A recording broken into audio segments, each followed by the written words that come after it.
Hola chiquillos, buenas tardes. Bienvenidos a nuestro nuevo programa llamado Volviendo al Punto. Soy Tolmin y me acompaña Jerónimo. ¿Cómo estás, Jerónimo? Bien, bien, ¿y tú? ¿Cómo estás? ¿Cómo ha estado el fin de Muy, semana? muy claro. El- Estamos un día domingo, le mandamos un feliz saludo a todos los papás de Chile y el mundo en el Día del Padre. claro, Y hablando, eh, dale, dale. quería hacer un punto ahí que no sacó el mundo, afortunadamente no sacó el mundo el día de hoy, así que si continuamos así, por lo menos podemos seguir viendo.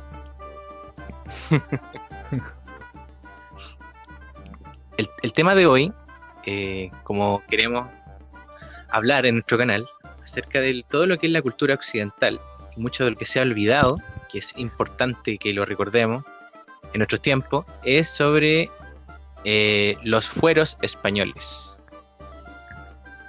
¿cierto? Sí.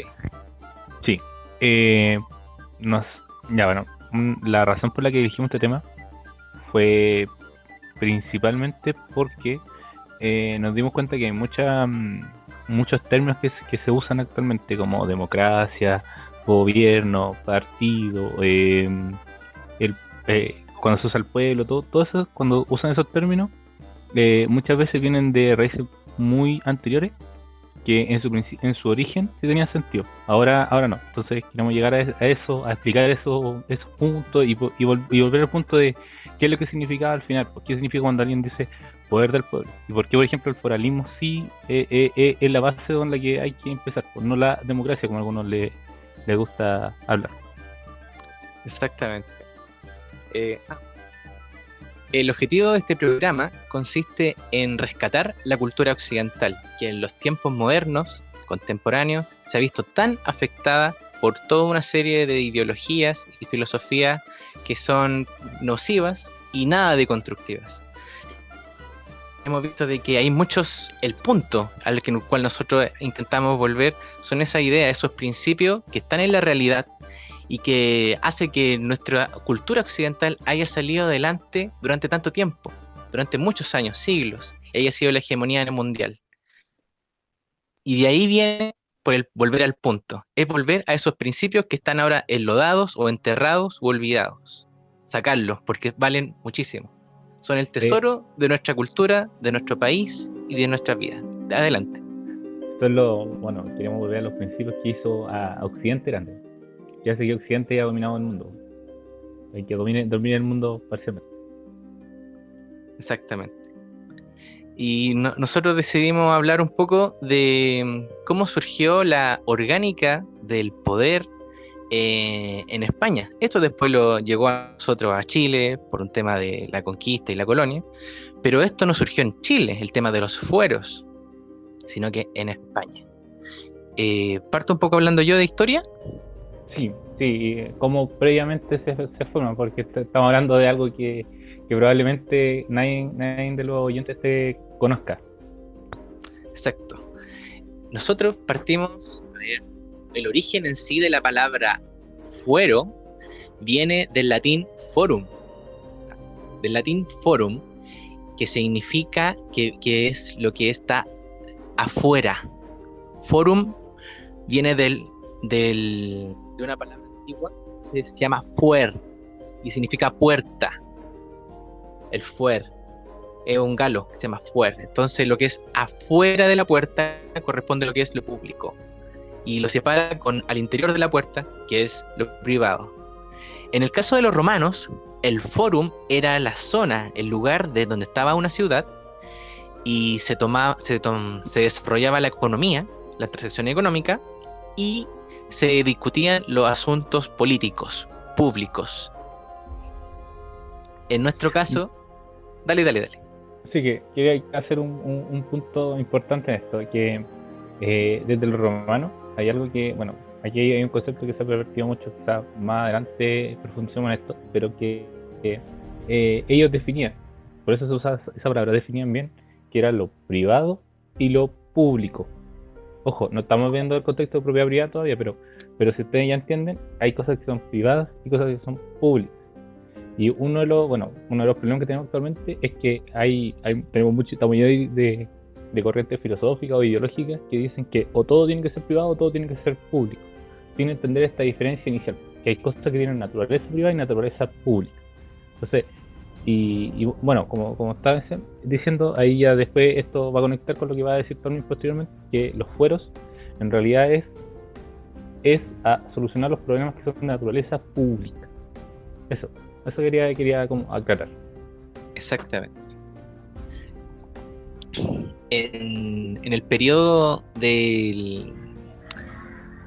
Bueno, España sufrió, como quizás algunas personas no saben, sufrió una invasión musulmana a partir del año 711 después de Cristo. Los bereberes cruzan el estrecho de Gibraltar para poder ayudar a un rey visigodo que le había pedido ayuda. Sin embargo, ellos decidieron, aparte de ayudarlo y derrotar al enemigo, que era un pretendiente al rey que se llamaba Ricardo, deciden avanzar y conquistan prácticamente toda la península ibérica, quedando un pequeño relicto en el norte de España, que eran reinos visigodos católicos. Solo una, y quedan en fase de resistencia. Claro, ese es el reino de Asturias, si no me equivoco. El reino de Asturias. El reino de Asturias. Claro, que bueno ahí cuando pasa la invasión musulmana, que es porque es muy chistoso porque dijo, no, y ya entramos, lo siento, ahora esto es nuestro. Cuando ya le iban la guerra, así que por evitar una invasión tuvo una peor. Y claro, hubieron dos frenos para los islámicos en la península ibérica. Uno de los frenos fue el freno que puso el Imperio Carolingio con Carlos Martel, que probablemente muchos sepan esa historia, o que tengan más entendida la Edad Media, sepan mucho de Carlos Martel, que dice, mira, él frenó a los musulmanes de Europa. Y el otro freno que fue importante, que fue como la cabeza de playa que mantuvo en la península ibérica, fue el de Asturias. Fue la defensa que hizo Pelayo, que era el rey en ese momento. Y bueno, y de ahí parte toda la resistencia a la conquista. También después posteriormente, ahí se descubre que es la tumba de Santiago. Uno dice, bueno, ahí hay discusiones si es la tumba de Santiago o de Arriano. Hay discusiones sobre eso, pero y con eso puede justificar a que los otros reinos católicos en el momento ayuden a recuperar la península ibérica, a formar unos fuertes más, hacer un frente conjunto a esta invasión. Piensen que los islámicos te obligaban a tener toda su región, todo su sistema. No sé si quieres continuar. Claro, sí. Claro, lo que ocurrió fue como dijeron, ya, ahora esto es de Dámaso, del califato de Dámaso a Lujabbar, y subieron sin parar, prácticamente. Llega entonces, ya. Tenemos entonces de que los reinos del norte de España, principalmente lo que sería el reino de Asturias, ejerce una resistencia, y luego, a partir del año 1017, inician una campaña de reconquista de manera oficial, que es a través del uso de los fueros. Ahora el concepto forum, que era romano, lo adaptan a la realidad española, y lo que hacen es que los reyes le entregan derechos de autogobierno y de soberanía a los campesinos en sectores que son limítrofes con el territorio musulmán. Esto con el fin de incentivarlos a que cultiven en esos lugares, tengan su vida, su tierra, y se autoadministren. Esto cambia la historia del mundo, porque esto no había ocurrido jamás antes, de que un rey les entregase tanta libertad a sus vasallos. ¿Sí? Ya. ¿Cómo se ve? Un ejemplo, a ver, esto no pasa en la modernidad, o sea, en el presente, sobre todo con el tipo de estados, pero un ejemplo sería como que llegaran y el gobierno dijera así, ya, el que vaya a colonizar el sur, o sea, pues, que vaya a Punta Arenas, Magallanes, para allá, donde no vive nadie, va a tener todos estos derechos, así, toda esta carta de privilegios, ¿no? Va a pagar IVA, no va a pagar esto, no va a pagar esto otro, no va a pagar esto otro, mientras ellos sigan jurando lealtad hacia Chile, sería un ejemplo. En este caso es que juren lealtad a la corona que están defendiendo. La idea era ir repoblando con cristianos la península ibérica. ¿Por qué? Porque si tú vas invadiendo, no vas asegurando las posiciones, que esto es como jugar Go que estamos hablando, no vas asegurando las posiciones, no puedes seguir, no puedes mantenerse en el lugar, pues vaya a tener una victoria epírica, pues vaya a ganar, vaya a gastar muchos recursos en ganar, pero después no vaya a poder mantener la posición. Exacto. Entonces, lo que hicieron los reyes de los reinos de España del norte era crear ciudades que tenían un derecho propio. Estas personas inventaban sus leyes en base al derecho natural y se autogobernaban. La única condición que pedía el rey era que ellos, como los habitantes del fuero, le prestasen ayuda militar en caso de que el rey lo solicitase y que de vez en cuando pagasen algunos tributos. Y en cambio, como forma de recompensa, en esos lugares los artesanos no pagaban impuestos, ni los comerciantes, los campesinos pagaban muy poco. Había mucha mayor libertad, una tremenda autonomía que era algo que no había sido visto en Europa. Y que incluso, como decía Jerónimo, ni siquiera en la actualidad tenemos ese grado de autonomía. Porque todos nosotros acá en Chile en la actualidad nos regimos por el Código Civil y el Código Penal. No hay diferencias. Todos nos regimos bajo la misma ley. ¿Cierto? Claro, entonces, en teoría.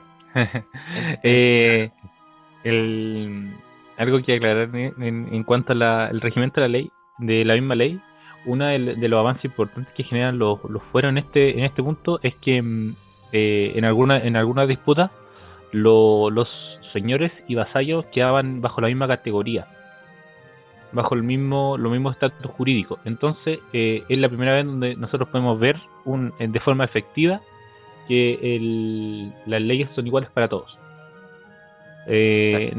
No, y bueno, y aquí también, pues quitarle de nuevo a lo que dicen, porque muchos dicen que la Revolución Francesa es donde recién aparece ese derecho de la igualdad entre las leyes, pero no, pues aquí lo podemos ver en los fueros, que en los fueros ya habían zonas donde la ley iba a ser igual para todos. Obviamente no en todos los puntos, pero sí en los más importantes. Exactamente. Esto yo al menos lo planteo cuando descubrí el concepto de fuero y vi la forma de cómo se autoorganizaban, yo lo encontré genial, porque no necesitas pedirle nada a nadie. Eso es maravilloso. Tú te autoadministras tu tierra. O sea, si nosotros tenemos que analizar y ir como desarmando el concepto fuero, si lo vemos en la realidad, lo que sería en la práctica sería un terreno delimitado en donde se está definido dónde se va a construir las casas.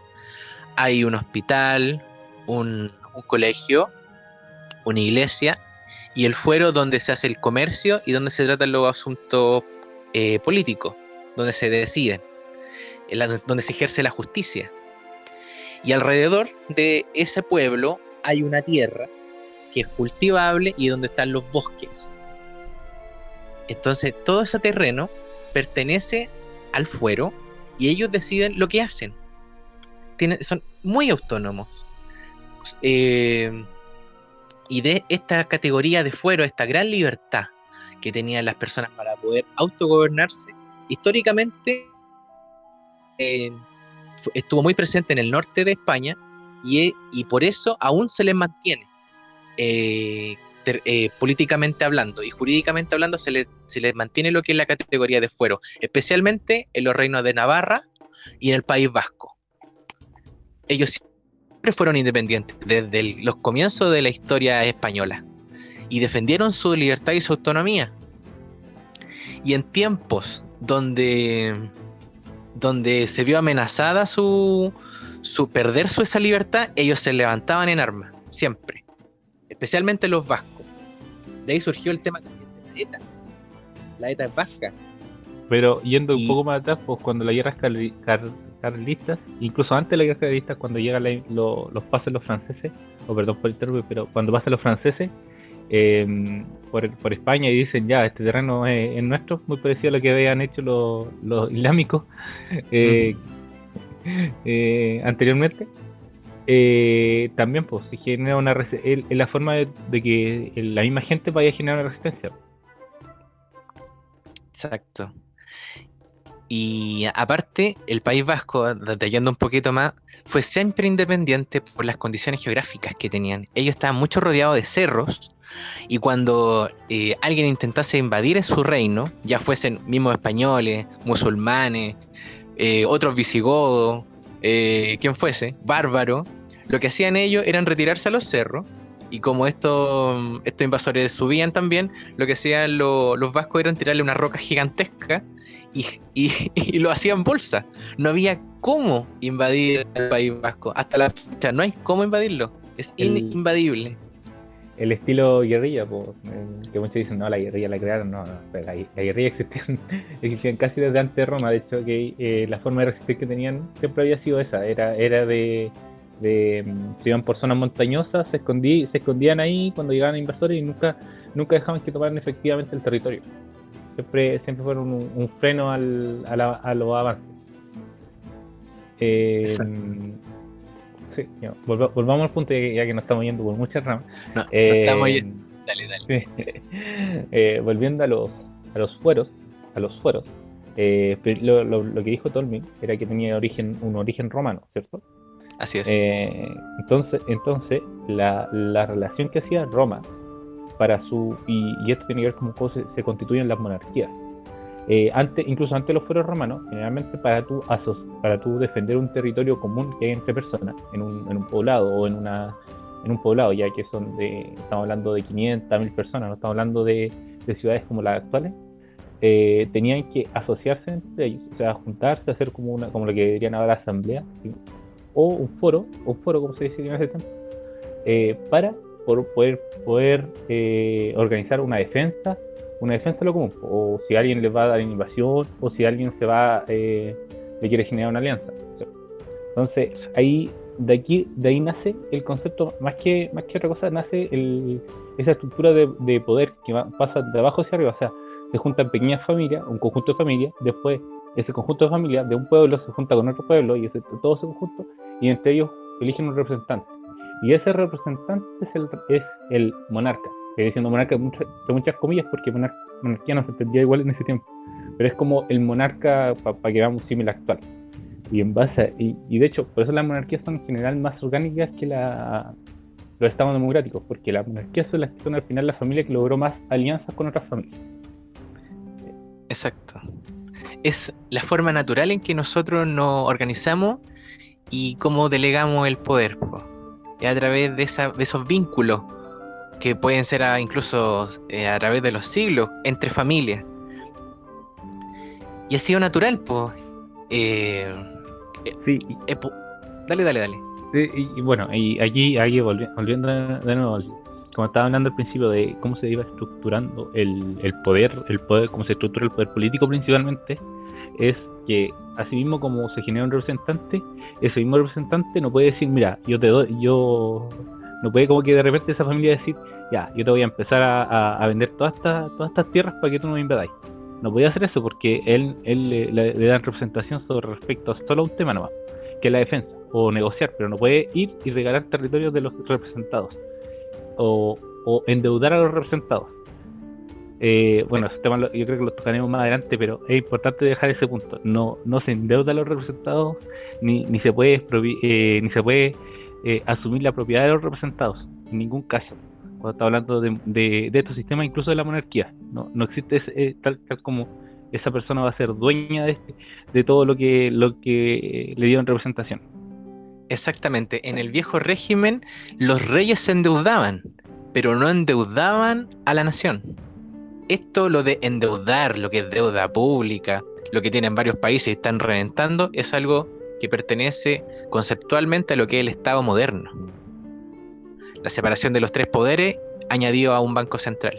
Esto es algo muy reciente y es una tremenda injusticia, es un tremendo abuso. En ningún gobierno de ningún reino se ha cometido tanto abuso económico contra las personas como en la actualidad. Esto me acuerda, bueno, muy orgánico con lo que está pasando esta semana, bueno, la semana pasada cuando se escucha este podcast, de que iban a volver el Banco Central, se iba a volver, iba a poder comprar deuda del Estado.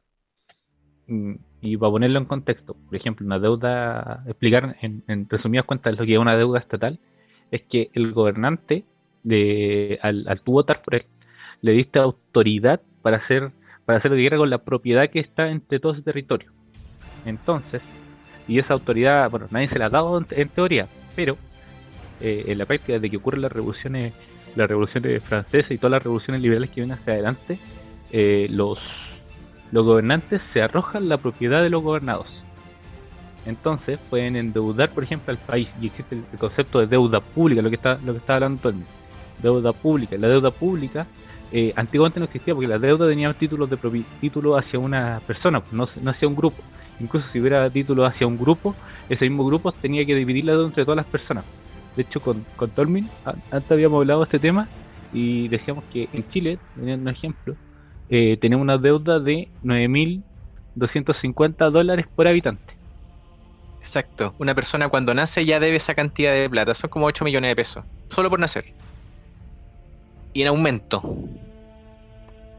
Claro, y yo creo que, bueno, cuando dicen, oh, el banco central y todo, bueno, hay que entender cuando se habla de banco central y cuando se habla de todas esas autoridades, todas esas estructuras políticas, o sea, económicas y políticas, tenemos que entender esto.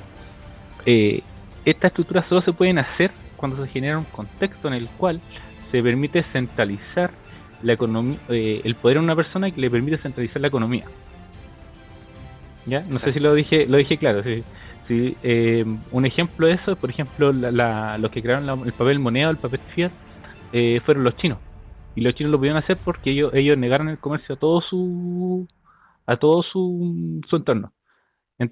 Entonces, después se replicó, esa la idea de Banco Central viene después de ahí, pero replican todo a todo su entorno, y eso hace que puedan concentrar economía y que todos tengan que negociar con lo que el rey quiere. Sí, po. Eso no existía en el pasado, po. Cada localidad o cada reino tenía su propia moneda. Esto de generar el monopolio de la moneda ha generado tremendos problemas. Especialmente, y aparte que encima el Estado moderno tenga el monopolio del dinero. Eso es un tremendo problema. Sí, ya. Y ahora volvamos al punto que estaba hablando de eso, pero hay que decir que, claro, la delegación de funciones o la delegación de poderes que estamos hablando es baja. Tiende a ser mucho más baja, y generalmente se tiende a limitar lo que hoy día conocemos como una monarquía, que se estructura los bienes comunes, o sea, por ejemplo, si vamos a construir calles, o sea, si vamos a construir carreteras, o si vamos a financiar ciertas calles con otros pueblos cercanos con los que queramos comerciar, o, o la defensa, que es que quienes van a ir a hacer el ejército para que no podamos, para que no nos invadan, bueno, esos son los principales. Y porque justicia, bueno, ahí justicia como se hacía en un fuero, pues también se designaban generalmente a los ancianos para tomar las decisiones de justicia, ¿cierto? Exactamente, la justicia se ejercía de forma local. Entonces, tus mismos vecinos te juzgaban en función de lo que tú hacías y no hacían. Y la fiscalización era muy efectiva, porque estaban ahí mismo. No es lo mismo como en el caso actual, que en el caso del Estado tiene que mandar prácticamente a otra región. El poder está centralizado acá en Santiago, y cuando hay que fiscalizar algo hay que mandar como desde Santiago a fiscalizar a otra región. Pues eso no funciona. Nunca va a haber una fiscalización efectiva de nada, y tampoco va a haber justicia de esa forma, porque está fuera de contexto. Acá el Estado, estando centralizado, no le interesa tanto a la gente. De hecho, por eso lo podemos ver en la actualidad. No le interesamos prácticamente al Estado. Somos un número más. No es lo mismo cuando el poder es local y cuando la propiedad también es privada y te toca a ti, y donde tú te haces cargo de tus cosas. No es lo mismo. Y bueno, ¿qué rescatarías tú, oye, Jerónimo, de este sistema para poder implementarlo en un futuro próximo? Bueno, esto es mucho más largo, así como implementarlo ahora ya. Bueno, una de las cosas que tenemos que acordar es que la naturaleza del poder tiene que ser sí o sí de abajo hacia arriba. O sea, y que los que puedan limitar el poder también sean los ciudadanos, no lo que se dice ahora como ciudadanos, pero no porque, a ver, lo que a nosotros los estados liberales actualmente nos dicen que los contrapesos de los poderes son que el poder judicial, por ejemplo, legislativo y ejecutivo son separados, ¿cierto? Y entre ellos se Ujú. pelean y eso hace que nosotros tengamos cierto grado de libertad. Así Entonces, es. para tú evitar esto, tú lo que tienes que hacer es tener algún mecanismo. Cuando en la práctica vemos que no, porque generalmente esos poderes se asocian y eso les sale mucho más rentable que estar peleándose entre poderes. ¿Y para qué? Si al final, mientras ellos se asocian, no van a tener problemas. No, yo no me meto contigo, tú no te metes conmigo y acordamos estas cosas. Entonces, y entre eso que se acuerdan, termina perjudicando a la sociedad civil, al ciudadano común, como diríamos. Entonces, nosotros deberíamos tener, la idea sería generar contrapesos de abajo hacia arriba. Por ejemplo, no puede ser que la única forma de, no sé, de mostrar un disgusto al gobernante sea solo protestar. Por ejemplo, protestar es algo muy costoso y además protestar generalmente lo van a hacer la gente que tenga más tiempo disponible. Por eso también siempre vemos protestas de estudiantes o personas jóvenes, por ejemplo, las personas que están trabajando en el momento que los otros están protestando, ellos no van a salir a reclamar los derechos a la vez porque ellos tienen que estar trabajando y tienen que hacer que las cosas estén produciendo para que las cosas funcionen. No sé si quiere decir algo con respecto a lo que estaba diciendo. Claro, entonces tú rescatarías el punto de que el poder sea desde abajo hacia arriba y local, ¿cierto? Claro, que al final uno tenga una forma de hacerle un real contrapeso, pues recordar a los gobernantes que al ser representantes no tienen por qué tener derecho a representar otras cosas que no le dimos. No tienen por qué derecho a endeudarnos, por ejemplo. Y encuentro, no sé, dar un ejemplo de eso. Imagínense que ustedes de repente tienen así un amigo y usted ya lo conoce y dice, ya, mira, sé que te voy a ir a representar. Y dijo, ya, bueno, ya, represéntame en esta cuestión, así como no sé, pues, en una cuestión política. Y de repente supiste que que ese amigo que te estaba representando ocupó esa representatividad para endeudarte, ¿cachai? Y tú no viste nada de eso, de repente supiste que llegaste al banco y te dijeron que tenías una deuda, así gigante. Eh, y con toda esa emoción así dijo, "Sí, pero si eres mi amigo, pues". Después tu amigo ya desapareció, se fue a otro país, ¿cachai? Y se gastó la plata en irse a un avión y se compró una mansión gigante con la deuda, pues, y te metió a ti en esa deuda. Algo así es el equivalente, ¿cachai? Esto es como muy, muy irónico, pero algo así pasa en la práctica. Claro, po. O incluso también de que las nuevas leyes que se voten tengan relación con lo que está por dentro de tu puerta, que supone que se iba a regularizar lo que es político en lo público, se meten en tu vida privada también, que empiezan a decir prácticamente ya cómo tienes que vivir, o cuando ya el Estado se vuelve el que dicta la moral, eso ya está mal. O como por ejemplo, cómo tienes que educar a tus hijos para que no sean, no sé, pues, para que sean tolerantes a la diversidad o cualquier valor que pueda ser apreciado por el gobernante. Por ejemplo, Exacto. bueno, en los estados liberales modernos no son tan impositivos, o sea, son impositivos en educación, pero no tanto como por ejemplo puede ser un estado socialista, que ahí ya te dicta todo lo que tiene que pensar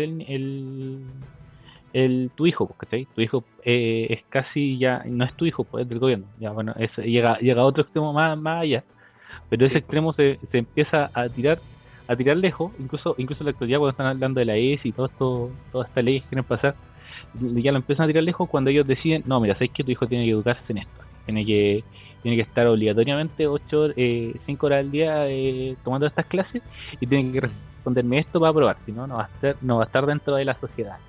Entonces, al final, eso importa mucho porque la sociedad la empiezan a definir los estados y no las propios ciudadanos, como siempre ha sido. Organizarlo todo desde arriba. Y cuando se organiza todo desde arriba, todo sale mal. Y con respecto a los niños, me acordaste de lo que dijo Heraldo Muñoz, pues, en un congreso por el año 2010. Dijo que los niños son ciudadanos y los ciudadanos son del Estado. Desde esa idea, mira qué nefasto. Desde la esclavitud, ya desde tan joven. Entonces, ¿qué otro punto? Claro, volviendo al que, punto. mira, ahí volví al punto. Cuando nombraste esclavitud, ahí tenéis toda la razón por, bueno, la queja que existe. Incluso esta queja la ocupan más de los sectores que son mucho más de izquierda. Dicen, mira, sabéis que la gente es casi esclava de las corporaciones, por ejemplo, y nombra Mm, corporación. Pero lo mismo puede decir un liberal, oye, la gente termina siendo esclava de los estados por lo mismo que tú estás explicando, porque el estado te decide esto, te decide cómo hacer la educación, la salud, cómo te decide todo. Decide Eh, cosas que son de naturaleza privadas. obvio, pues, Y aparte con lo público abusa. Es todo, no, todo mal. no, y bueno, ahí sale, hay mucha gente que usa esa frase de todo es político, todo Todo es político, político. claro. La- Entonces, no sé, a ver, si ustedes cada vez que escuchen esa frase, pregúntale ya, yo quiero decidir qué confort voy a usar tú.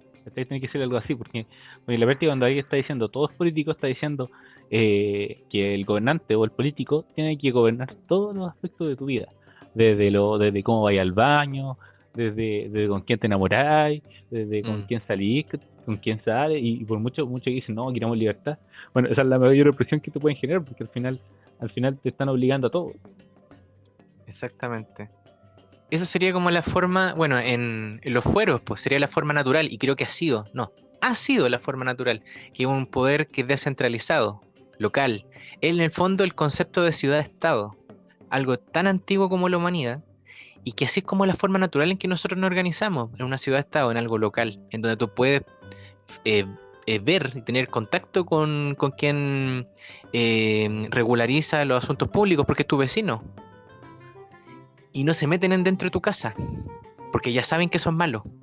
Es por definición. Entonces, al respetar lo que es el derecho natural, al separar lo público de lo privado, al tener el contacto directo a los gobernantes o a los representantes del poder, porque pueden ser también así, considerados como simplemente voceros, eh, y teniendo a la figura del rey solamente para resguardar la seguridad y la justicia en el caso de que se violen, el mundo ya está listo, el sistema está completo.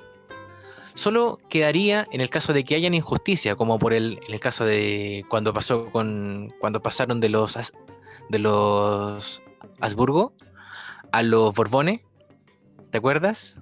La dinastía de la sucesión monárquica, ¿sí? Claro, Bueno, ya, digamos un los contexto Habsburgo que eran más los o menos, Austrias, digamos un contexto, la monarquía hispánica la manejan los Habsburgos, que al final son los que logran asociar a todos los que están en la península ibérica en ese momento. Y logran generar como España. Y ellos son los que dirigen la conquista. Y la conquista la dirigen a base de mandar misiones. Al final, no era como que estaban aliados, sino el que quería, así como era como el emprendimiento de ese tiempo, era ir y llegar a América y tomar todo el territorio para la corona. Y sacar todo el oro que tenía y la leyenda del Dorado y todo eso. Antes de que se me vaya la idea. Los austrias hicieron todo eso. De hecho, los austrias hicieron lo que fue al final el imperio español en su gran extensión. Y luego hubo el cambio de dinastía que fue de los Borbones. los Eh, Borbones. el último austria no pudo tener hijos por una cuestión de que el problema que tenían los austrias que eh, tenían relaciones incestuosas porque se casaban entre primos. Ujú. Es chistoso Eh, porque esto parece que todavía pasa. Todavía no pasa. Ya, pero A los Austrias, el nombre de la casa incluso tiene una frase: deja que los demás hagan la guerra, tú contrae matrimonio. claro, entonces así se fueron expandiendo, incluso en un momento el imperio portugués, o sea, lo que era Portugal, fue anexado, era parte del imperio español, pues eran considerados el mismo imperio. En su máxima extensión se consideran los dos imperios uno. Y tiene que ver con unos matrimonios que arreglan entre medio. No, pero, Exactamente, así. pero ya, claro, lo que pasa tú estabas hablando de los Borbones, porque cae el último Austria, que no pudo Mm, tener hijos porque tenía muchos problemas genéticos, más que nada por las deficiencias que había generado su familia. sí. Entonces los Borbones lo reemplazan, y los Borbones son una monarquía de origen francés. Justo en ese momento los franceses estaban con la idea, y ahí donde nace la ilustración, con la idea de que el Estado soy yo, o sea, el gobierno, el rey va a decir cómo se tiene que organizar el Estado, cómo tiene que moverse de aquí a acá, de aquí a acá y de aquí a acá. Ultracentralismo. Claro, entonces ahí vemos el opuesto al forismo, Sí. la oposición total la contraparte. Aquí, por ejemplo, todavía no está hablando, no podemos usar la información actual, pues izquierda-derecha, o centralismo, federalismo, no tiene ese mismo contexto. Ahí estábamos viendo que, por ejemplo, las monarquías trataban de ser absolutas y otras monarquías querían ser más como el estilo antiguo, que eran del estilo foral, del estilo natural como se tenía la monarquía. Incluso, es más, todo lo que son las revoluciones francesas y la ilustración nacen en la idea de que la sociedad se puede dirigir desde arriba. Lo que reclaman en la Revolución Francesa no es el problema que hay, es que ellos no reclaman que el rey esté mandando absolutamente, es que ellos no son el rey. Eso es lo que le muestran. Sí, al final su reclamo, porque muchos ustedes cuando enseñaron, o incluso cuando a mí me enseñaron Revolución Francesa, casi nunca te dicen que ellos casi siempre te dicen, no, mira, el rey llegaba y vivía así y así y desgastaba al pueblo y todo el pueblo estaba en hambruna y toda la cuestión. Primero, incluso si te hicieran las tasas que tenían los reyes de impuestos comparado con las que tenemos actualmente, que casi todos serían de espalda, porque se darían cuenta que todas las monarquías los impuestos no podían ser muy altos, porque si no la gente se iba a otro fuero o a otro pueblo y cultivaban y vivían en otro lado. Exacto, nosotros estamos en un gobierno que es lo más absolutista que puede haber sido concebido por el ser humano, y va en aumento este absolutismo, como podemos ver, no sé, pues en el caso del sistema chino, que ya eso ya es una locura. Es prácticamente el máximo control humano. Eso ya atenta contra todo lo que es los derechos naturales. Una persona no puede ni siquiera revisar su correo sin que lo vea el Estado. Claro, y de hecho ahí lo que está diciendo, volviendo al punto así, volvemos a la idea de los fueros, que los fueros sí tenían una limitación. Muchos dijimos así como, oye, llegan un fuero y pueden hacer acá como que lo que quieran. No es tan así.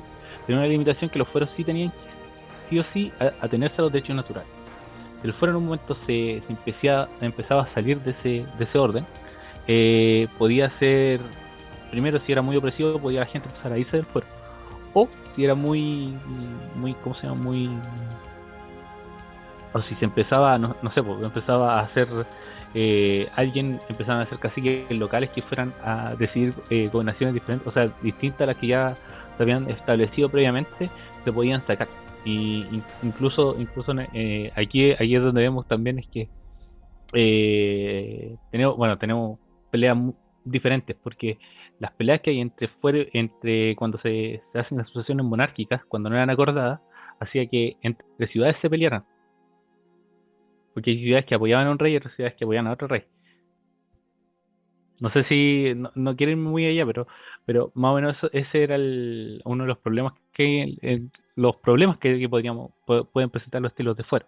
Ahora, volviendo al anterior, la concesión de fuero era para ir repoblando la península ibérica, era para ir sacando a los islámicos del territorio ibérico. Exacto. Era para repoblar y reconquistar lo que ya había sido ya por naturaleza y por historia ibérico. Y además de eso, junto con lograr la reconquista, se adquiere una forma de organización que es orgánica, donde en cada fuero tiene su ley, tiene su propiedad, tiene su sistema de seguridad, tiene su forma de organización, tiene su economía. Es como una célula, armar un cuerpo, un tejido célula por célula. Por lo tanto, tú no necesitas que un monarca esté viendo todo lo que se está haciendo. No es necesario. El monarca era solamente relevante en el caso de que faltase, hubiesen por ejemplo, una invasión de otro país. El monarca era el general en jefe del ejército, y él se encargaba de coordinar la acción militar para la defensa. Ese era un punto. Y en otro caso, también recibía algo de impuestos, pero él prefería casi no recibir. Y cuando los Borbones, que eran estos franceses, llegan al poder a España, empiezan a eliminar inmediatamente los fueros, porque es la forma opuesta de concebir el mundo. Los Borbones querían todo centralizado, y además querían más impuestos y menos libertad y menos autonomía para los fueros. Y es ahí donde inician las revoluciones y la decadencia en España. Eso es lo que ocurre cuando se atenta contra el derecho natural. De forma natural, todo colapsa, todo se degrada. Y por eso nosotros, en nuestro sistema actual, tenemos un ambiente y un gobierno tan decadente. Es la consecuencia lógica de tener un gobierno que tiene tanto poder y tiene tan poca regularización. Es obvio. La decadencia que estamos viviendo en la actualidad era esperable. Por definición, es lo que ocurre cuando se dan situaciones así. Por lo tanto, devolver el poder y organizarlo de manera local es la manera que hay que hacerlo. Ese es el orden natural. Y otro orden, cualquiera que se dé, va a funcionar mal a largo plazo. No se puede dar poder a las personas que ni siquiera conocemos. Uno le prestaría la llave de su casa a alguien que no conoce. Y eso es lo que hacemos prácticamente en este sistema de gobierno. No sé si quiere añadir algo más. Mm, no es que nos fuimos mucho a explicar muchas cosas, pero eh, volviendo a lo que estábamos hablando de cuando cambia de dinastía, cuando pasan a los Borbones, ahí es donde nosotros, o sea, lo que es Hispanoamérica pasa a ser colonia, pasa a ser tratado de manera colonial. Previamente las rutas comerciales que habían hecho, de hecho, el mayor logro creo que del Imperio Español fue uno de los mayores, es que logra hacer las primeras rutas comerciales globalizadas. Cuando muchos hablan de la globalización, casi siempre se saltan que los que lograron hacer primero unas rutas comerciales que llegaban hasta China, India y pasaban por todo el globo, eran los españoles. Eran mundiales. Eran rutas mundiales. Y una de las características era que los barcos salían directamente desde Lima, y otros que salían desde México, bueno, lo que es México actualmente, lo que en ese momento era Nueva España, hacia el oriente. Y también había otras que no me acuerdo si era la española, no me acuerdo bien, pero que esa era la que conectaba hacia Europa. ¿Y por qué era tan importante? Porque al final, como ellos dominaban América, negociaban directamente. Y una de las características que casi, bueno, aquí uno de los mitos, yo creo que ustedes podrían averiguar cuál es la calidad de vida que se había en ese momento en América. América tenía mejor calidad de vida que los otros continentes de Europa. De hecho, Hispanoamérica, la gente por lo general tenía mejor situación económica, por ejemplo, tenía garantizada más o menos la comida, o sea, le alcanzaba para la comida, para todo, comparado con cómo se veía en la península ibérica. Era muy raro, porque si ellos eran la metrópoli y nosotros éramos la colonia, era raro porque la colonia supuestamente vivía mucho mejor que la metrópoli. Porque el concepto de metrópoli y colonia en los Austrias por lo menos no existía. En los Borbones es donde se empieza a centralizar el poder, y obligado, por ejemplo, que los mismos navíos que estaba nombrando tuvieran que ahora sí o sí pasar sí o sí por Cádiz, España, y de ahí fuera hacia el resto del mundo. Y eso entorpecía mucho el comercio. Exacto.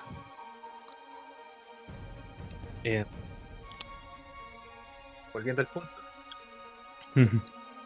Volviendo al punto. La economía en aquel entonces, complementando también lo que tú decías, y la organización era algo local y también mundial. Los territorios de España abarcaban todos los continentes. Estaba en África, en Asia había territorio, en América y Europa. Incluso fuera en misma Europa, otros países también eran parte de España. La decadencia empezó con el tema de los Borbones. Se perdieron la autonomía en las regiones y todo tenía que ser mucho más centralizado. Mucho más centralizado. Eso también afectó a Chile y las colonias hispanas. Desde ahí empezó a surgir como el bichito de buscar de nuevo esa autonomía que Austrias. Claro, ¿Aló? a ver, sí, sí. Claro, y el problema que hubo es que ese mismo bichito que estábamos hablando de autonomía, de la naturaleza de la autonomía, las aprovecha lo que es la Revolución Francesa. Cuando después de que ocurre la Revolución Francesa, eh, y esa idea empiezan a propagarse por el mundo, bueno, y todo lo demás, pero claro, pues no te habla de cómo se forman los estados nacionales, y al final las mismas autonomías permiten que siga que se concentre más poder en el gobernante, en el gobernante, sí. Entonces, y no hay Sí, un po. límite para ello. Mm. ¿Aló? Las autonomías que se han venido planteando desde hace algún tiempo vienen desde el Estado. Chile es formar o colocar gobernadores. Pero eso no funciona. Las autonomías vienen desde abajo hacia arriba. La autonomía se le tienen que entregar a la zona a través de un territorio. No puede ser de otra forma. Incluso ahí vamos muy, la institución, bueno, la institución foral no era idéntica, pero era muy parecida a lo que algunos plantean como ciudades privadas. No sé si conoces un poco el tema, Tolma. Claro, por supuesto, uno de los casos más conocidos recientemente es el caso de Gurgaon, po, en la India. ¿Tú conoces alguno? No, yo sé que hay planteamientos teóricos del funcionamiento de ciudades privadas, claro, y tiene la misma, y yo sé que es la misma idea de volver a que los gobernados, o sea, los ciudadanos sean parte del gobierno en el sentido de que puedan ponerle límite al gobernante. Y bueno, y también pues, el que adquiere la deuda no son todos los gobernados, toda la gente, toda la ciudad, sino son los gobernantes que lo están mandando. Entonces, si ellos, por ejemplo, tienen algún error o alguna equivocación con la plata que están manejando, pagan ellos esa consecuencia. No la empiezan a pagar la ciudadanía, con inflación o con distintos métodos que existen. Exactamente. Eso fue lo que pasó en Gurgaon, po, que tuvo bastante autonomía durante 15 años, donde todo lo organizaban las personas y gran parte de los servicios eran entregados por empresas privadas. Y, y en aquel entonces el Estado era la compañía que construyó la ciudad. No me acuerdo su nombre, pero era la compañía que construyó la ciudad. Era una especie de inmobiliaria, por darle un nombre. Y que ella hizo las movidas para poder atraer inversión extranjera hacia esa ciudad. Eh, entonces, la ciudad entró en decadencia cuando el Estado de la India reclamó el territorio y empezó a colocar burocracia que no había sido pedida por nadie en esos lugares. Entonces se empezó a perder plata, aumentó la corrupción, la tasa de delincuencia, la decadencia, y ahora Gurgaon no tiene ni la mitad de la prosperidad que tuvo cuando la organización y la administración fue local. Allí, me acordé, esto está funcionando muy bien, aquí falta Estado. Exactamente. Entonces, claro, entonces ahí dijo, no, aquí hay muy poca corrupción, ya tenemos que poner un Estado, cabros, le hagan cosas que hacemos todo el resto del mundo, pues. Una cosa así pasó, ya no, más a ese detalle. De hecho, hay zonas, bueno, los estados pequeños, las monarquías pequeñas que existen, que subsisten todavía en Europa. Por ejemplo, Liechtenstein,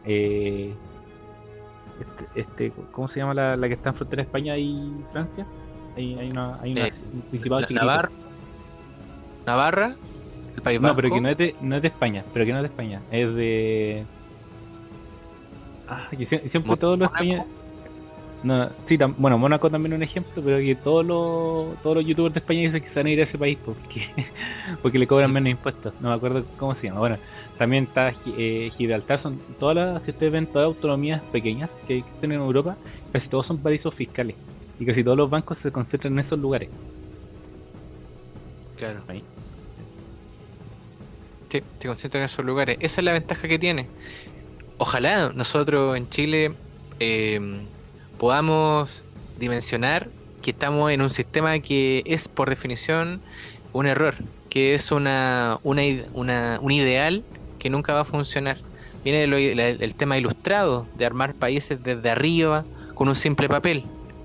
Los papeles no dicen nada, es cosa más chilena que todos lo hemos escuchado, que dicen, por ejemplo, en el papel te sale escrito algo, pero la realidad es otra. Eso es Claro. la realidad. Incluso ahí nosotros, bueno, si nos vamos más si vamos un poco más fino, podemos ir a la parte del constitucionalismo, po, ¿no? Es que ahora estamos todos peleando por la nueva constitución, de que no tiene que haber constitución, y de que la constitución está mala, no tiene legitimidad. Bueno, toda esa pelea que existe actualmente, Sí.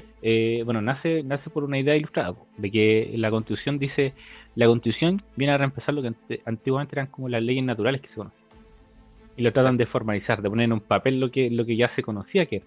Por ejemplo, cuando hablan cuando hacen la Revolución Francesa, y una cuestión que le llaman el derecho del hombre y del ciudadano. No sé si te acuerdas de eso, Tormen. Por supuesto, como el antepasado de los actuales el Acta de los Derechos Humanos. Claro, pero casi nadie siempre nombra eso. No sé, cuando te enseñan la historia, te nombran eso como los derechos, como donde nacen, recién empiezan a hacer los derechos. Pero por ejemplo, si tú te vas y empiezas a sacar más interior, te das cuenta de que en Inglaterra hubo revuelta, y en España hubo reconocimiento de lo que eran las cartas por ejemplo, en España habían las cartas de India, que era el que daba el mismo derecho no estamos hablando de ciudadanía, sino del mismo súbdito de la corona, los que eran indígenas de acá, con los que eran los que habían nacido en España.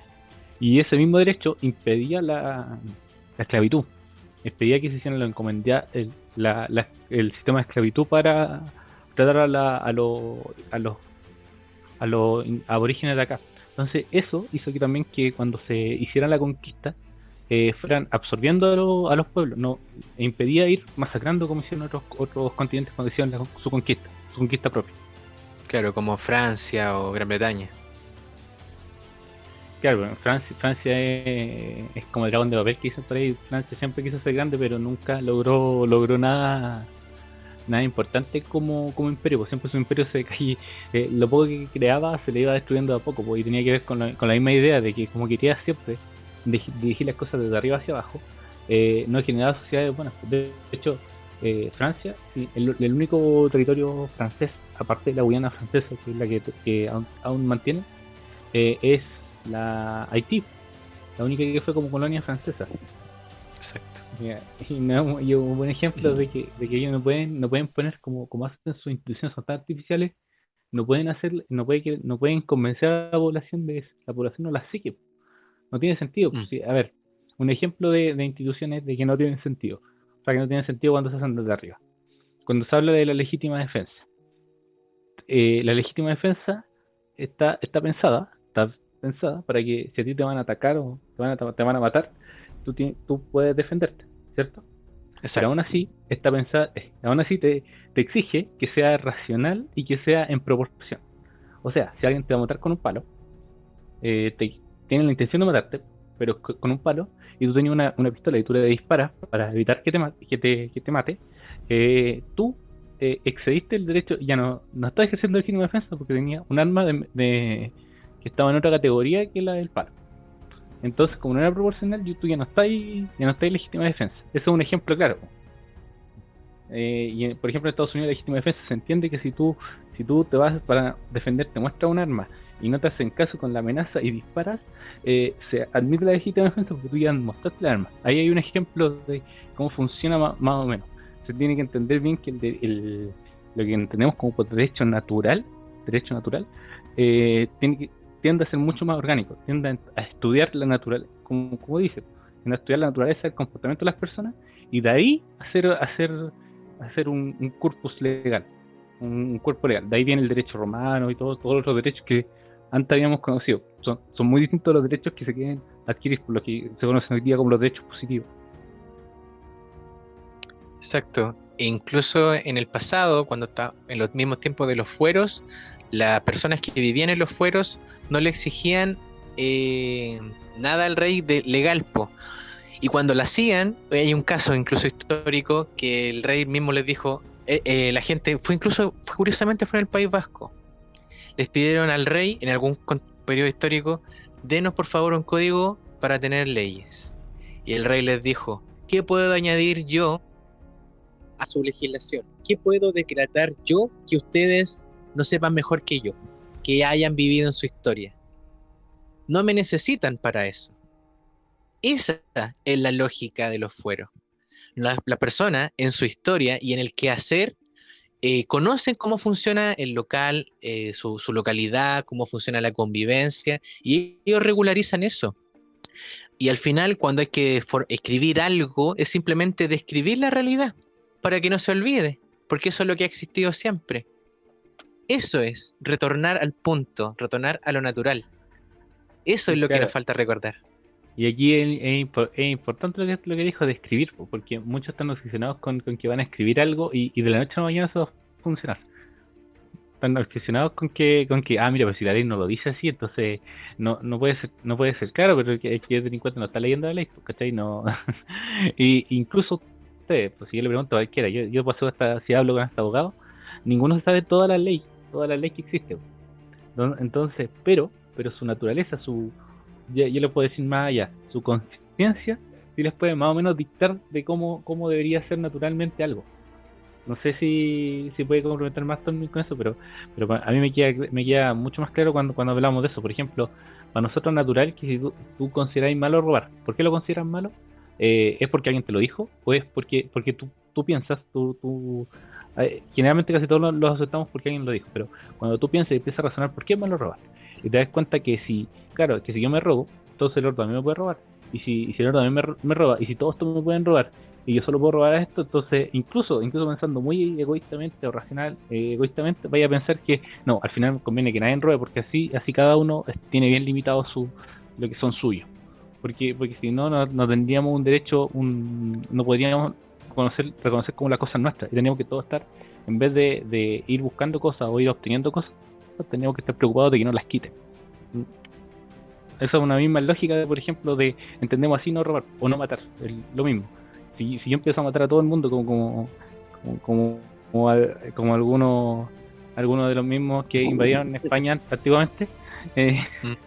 el, no podemos reconocer esos derechos, incluso siendo occidente, no podemos reconocer que no, es que tiene que esto imponerse por la ley sharia y que eso tiene que funcionar.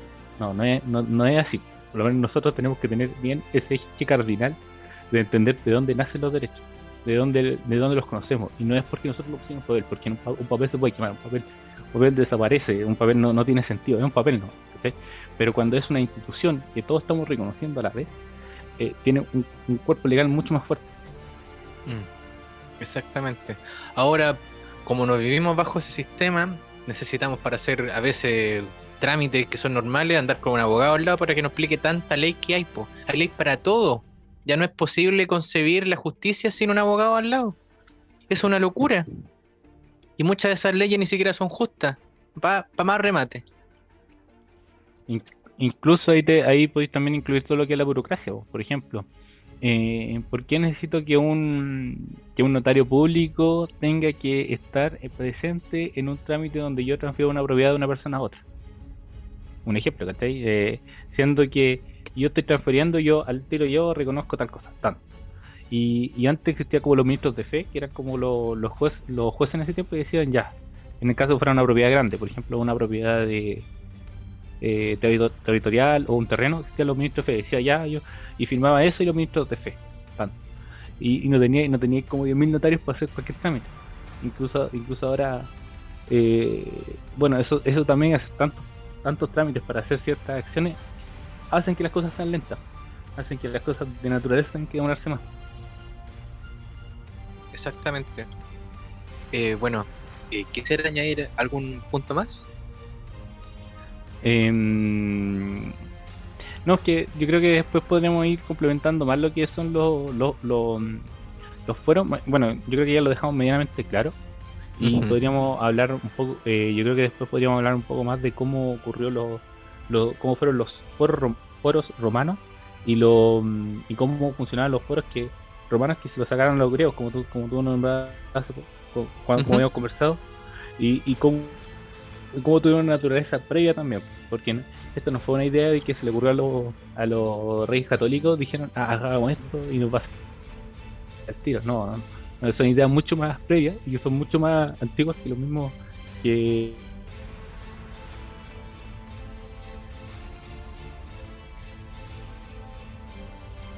de cómo se fueron formando. Ya, pues. Entonces dejamos invitada a nuestros escuchas y nos vean en el siguiente capítulo y seguiremos profundizando acerca del concepto de los fueros y su historia. Eh, des- Despidámonos entonces. Mándale un saludo a, a la Aquí gente, lo al tengo. chat. Cronómetro. Gracias por la paciencia que tuvieron para escucharnos. Y bueno, díganos en los comentarios, díganos todo lo que les parece bien, lo que les parece mal, lo que ustedes creen que tenemos que cambiar, o si tenemos que agregar más personas, o si yo estoy de mal y hablar solo Tolmi. Diga todo lo que a usted le parece en los comentarios para ir nosotros ir retroalimentándonos. Chao, que estén muy bien, que tengan una buena semana. Exacto. Yo me despido ahora. Muchas gracias por habernos escuchado durante este tiempo.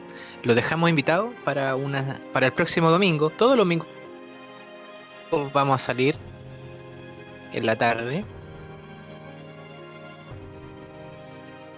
Le haya interesado el tema y que estén muy bien, pues nos veremos. Chau, Chao. chau. ¿Terminó? ¿Cerraste?